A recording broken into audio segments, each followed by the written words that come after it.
Welcome back to the Crypto's Key conversation. We're going to quickly jump into CoinGecko here. We're currently sitting at a 1.73, almost $1.74 trillion market cap, currently down 1.7% in a 24-hour period. Looking at the top 10 here, Bitcoin sitting at 37,011, Ethereum sitting at 2,429, Tether is Tether, Binance Coin sitting at 382.93, Cardano sitting at $1.04, XRP still sitting at 60 cents, Solana sitting at 89.88, Terra sitting at 49.07. Dot sitting at 1784, and as you can see, coming down the rest of the list here, still a lot of red within the 24-hour period here. So coming over here to the Bitcoin Fear and Greed Index, we're still sitting at a 24. We were just at a 20 yesterday in extreme fear, but now we're at a 24. So as you can see, we're just ranging in this extreme fear zone. There's still a lot of uncertainty in the market. Still dealing with Jerome Powell and the Fed and their plan of attack with for inflation and interest rate hikes and tapering and all that stuff. Plus a lot of FUD that's just going around in the markets in general. Coming over here, I wanted to start by saying happy birthday to Charles Gasparino. You don't know how much we genuinely and truly appreciate your efforts, you and Eleanor Terrett, and all the people associated with you guys that are truly out there to tell, as I tweeted here, the truth in a fair and unbiased manner. Taking the step out approach of not just picking one side or favoring one side, just trying to get all the facts from both sides and tell the honest truth. And we need people like you guys to truly step up and spread the word and spread the truth, so everyone can have a chance to make an informed decision on their crypto investments in particular. We just genuinely appreciate you. Happy 60th birthday. You look great. Keep up the great work, fighting that good fight. So coming over here, starting off with Crypto Eddie, she had tweeted this, and I thought it was pretty powerful and needed to be notable. So it says, "Gosh, this Naomi, why didn't you speak up when W.S. Foxley misspoke about Ripple on the CoinDesk panel with you talking about printing XRP when they want? I'm sure you know that's not true. Naomi, we're counting on you. At CoinDesk needs to add the very least have qualified speakers." So we're going to take a listen in here. And then even from there, just looking at this valuation, $15 billion, being able to purchase back all that $200 million worth of shares that were outstanding. I mean, that's not crazy to me that they're able to do that, because they do control the XRP token and they're able to print it when they want. So I'm glad that Crypto Eddie had put this out, because that's the truth. I mean, if you're going to have people on there, definitely, if you know the information, definitely correct them, because this information can be getting out to a bunch of new investors that don't really know what's going on, and this is the information that they get. So we got to make sure that the truth and the facts are out there, and even if it's brought up, come back and correct it. Put something in this tweet thread, or make a response video or something. Have the true facts be out there. I mean, I misspeak whenever I'm reporting or talking about a specific topic. That happens. We're human. If the facts are there, don't just let stuff slide. And that's the problem we're dealing with when it comes to this Ripple versus SEC stuff. It's like whenever they so-called gave that Ethereum free pass speech, whenever you had the media outlets and, the news that was reporting on Ethereum not being a security, based on the William Hinman speech, and you had interviews when they were, asking about Ethereum's, Ethereum not being a security, no one was correcting them. When it came to SEC, no one was letting them know that, like, hey, that's not, a decision that the SEC has made. That was his personal opinion. It let the market know, like, hey, this is the green light. William Hinman's speech is guidance. That Ethereum and Bitcoin are securities. That's the problem. So we got to get the truth and the facts out there, so people are aware and they can make informed decisions on their investments. Coming over here, we're looking at Stephan Huber. This guy always tweets solid stuff. So he's pretty much talking about this document here. We're going to look at the document first, and he just highlighted, the ERC20 token to become fixed and non-transferable on the Ethereum blockchain. New transfers of the ERC20 token cannot occur on the Ethereum blockchain, which would be a different blockchain than an Ethereum blockchain. So pretty much what he's saying is the SEC is basically saying none of this would have been a problem if you had remained an ERC20 token on the Ethereum blockchain. But as soon as you use something other than Ethereum, or even try to build a competing network, we're going to destroy you. So, I mean, obviously, from what we've seen, I mean, there has to be some truth. Without this community coming together, all parties involved, and surfacing, all the stuff that's, tried to been, swept under the rug, that's happened behind closed doors, all the shady behavior. It's all almost painting this picture that Stephan Huber's talking about. It's like, okay, well, is that the reality? Is it because if it's not Bitcoin and Ethereum, it's irrelevant? So I thought this was pretty powerful that he put this up, and I wanted to share that with you. Coming over here, this goes in what I was just talking about. ProCoin News, which is a great media outlet, a digital asset investor. It's, swears by this company, and everything that they've been putting out. I mean, it seems to be solid work. So I really appreciate them. They said they never thought the XRP community would be so diversified and resilient that we'd find these. So he's talking about this interview here. This just surfaced, I want to say a couple days ago, where this is our former SEC chair, Jay Clayton, and he's pretty much telling these members in the audience and then the viewing parties that for guidance, refer to our website that has William Hinman's speech on it. And William Hinman's speech is what we call the Ethereum Free Pass speech.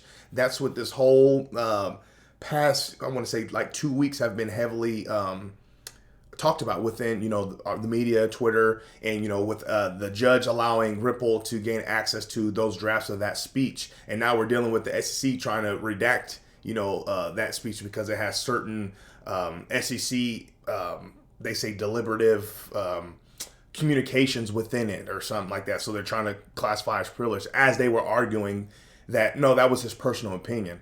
So that's kind of what we're dealing with. But this video has surfaced, and we play this on our previous video. But that's pretty much what he was telling them. Like, hey, we have, check out our website. We have that William Hinman interview, and he can kind of help you with, giving you that clarity on, Ethereum, or excuse me, security status. Obviously talking about Bitcoin and Ethereum within that. So coming over here, we've here goes a video that is Nerd Nation unboxed. It says Glenn Hutchkins referenced the Hinman speech as the general guidance that has come out of the SEC, and Jay Clayton never corrects him. Not this personal opinion. Then he asked about Ripple. Be ready to get upset. You've been warned. So I literally just told you this, okay? We need the truth. We need the facts. And whenever someone is misspoken, let's respectfully, educate them or correct them and make sure that the truth's out there. And this is what the problem is when it comes to the SEC versus Ripple stuff and this whole Ethereum free pass stuff, is you have people that, were the chair of our Securities and Exchange Commission that won't correct a gentleman that misspoke or that's talking about the so-called guidance of William Hinman's Ethereum free pass speech. So let's take a listen in and see what he says. And so the general guidance has come out of the SEC that Bitcoin in its quote-unquote present state and Ether in its quote-unquote present state are not operating as securities because they seem to be without central third parties and highly decentralized networks. The issue of the moment is, of course, what is XRP? Runs on the Ripple network. There are a lot of people in this audience who would like to know, but I think it's I know from longstanding practice, the SEC does not talk about matters that are in front of them at the moment. So I'm not going to ask you that because I know you won't give me an answer. And it's not just you; it's all your predecessors wouldn't give me the answer either. I get it. Don't worry. I'm no better than they are. But what's the process by which this is determined and the timing? When does the marketplace know the outcome to this really important question? Because as you know, Ripple right now is the second largest market cap token after Bitcoin. I think I'll go back to what I said, is that we are open to people coming in to see us, engage with us, discuss their particular situation, and work through it with us. And some of the, I will tell you, some of these questions, require a lot of information.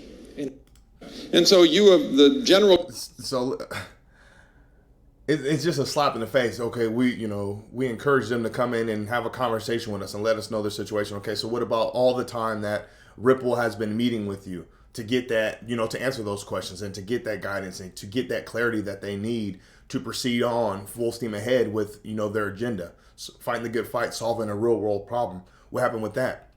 You know what you did? You dumped a lawsuit on them a couple of days before Christmas in 2020. That's what happens when you do that.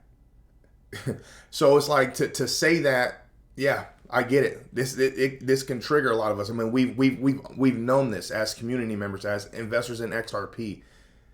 This is the crazy thing about this. It's just like, why not correct this gentleman if it was William Hammond's personal opinion? If it wasn't the guidance and I guess the standards and the rules or that regulation for in the security sense of the SEC. Clearly, it wasn't his personal opinion. It's crazy that this is actually happening, and they're supposed to be protecting us so-called investors. Coming over here. So we've seen this video. This video was out. I mean, I think we've seen this a while ago. This was I think this gentleman posted it back in it says May 29, 2021. But this is it says, man, Tim Draper called it. We're experiencing all of this. So let's listen into this so we can get a quick refresher of kind of what's going on, because it's literally happening right now. Jamie Dimon. So let's bring it back to Jamie and JP Morgan. What do you think is going to be the thing that they will have to change the most or lose market share, and somebody else is going to do better, faster, serve their clients better than JP Morgan or Goldman Sachs can? You can just hear the bankers panicking right now. But what Just what feel line, the panic in their voices. What's the line But here's of business that is most well. Here's what always happens.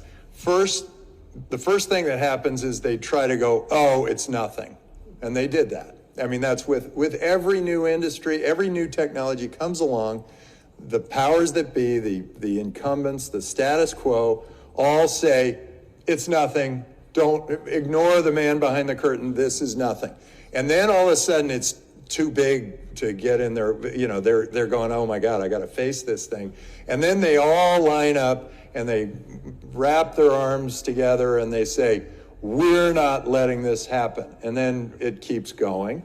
And then they say, okay, well, let's sue them.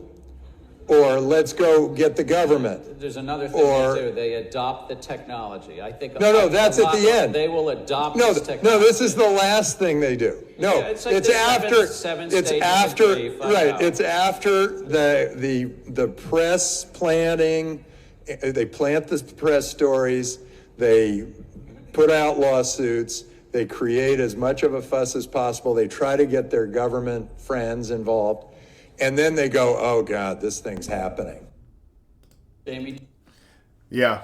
I mean, based on everything that you've seen, following this case and just being in the crypto space, tell me that Tim Draper wasn't like hitting on the head. Are we not experiencing all that right now? And we can just say in particular, just being on XRP and Ripple side of things, like just in that sense alone, it's like wow. That this is actually happening. And I love how he was, he had that smirk and he was kind of laughing and smiling at Gensler, even while Gensler's trying to sit here and, feed his BS. He's just like, no, this is how it's happening. Like, who are you kidding? Like, we're not idiots. We know how this happens. We know how this works. Coming over here, the digital asset investor says, all crypto needs to unite on this. So this is something I've talked about. We need to stop this divide between us and the crypto community, because it's truly us against the world at this point. And when I mean the world, I mean the people that have reservations and the people that are trying to hinder or stifle our innovation and growth and adoption within our space. We need to unite and stop having this, oh, this is my favorite project, your project sucks, and oh, this or that. It's like, no. We need to come together as a crypto community and make sure that, like how you says, we vote them out. The people that are there to hurt our space and trying to stop our growth, those are the people that need to be voted out. He says Elizabeth Warren, it says E. Warren, is at the top of the list. Absolutely. Just even outside of the voting part of it, just in a general sense, we need to stop attacking one another, stop hating on one another, and realize that we're all investing into the crypto market to obtain life-changing wealth, to obtain financial freedom, to take this thing off into the future, to make our lives more efficient, healthier, to do more, to accomplish more. This technology offers so much, and it's changing lives as we speak. We need to come together. Absolutely. Digital asset investor. I wanted to do this on this video. So if he ever came across it, showing some love there. That's my guy right there. And lastly, this is from Arturo PA. He says, don't sign this petition to support XRP and or Ripple. Sign it to show you are bothered by government unaccountability and systematic bureaucratic abuse. Facts. Obviously, this is a huge reason to sign it, but like this is the more important issue, the more pressing issue, because it's bigger than Ripple and XRP. It's for the entire space. It's for our rights as investors. It's for fairness. It's for the truth. That's why what Johnny Deaton in the class action lawsuit and this petition it's all about. This is bigger. This is for our entire space. I just wanted to share all this information with you. With all that being said, stay strong out there. Be safe.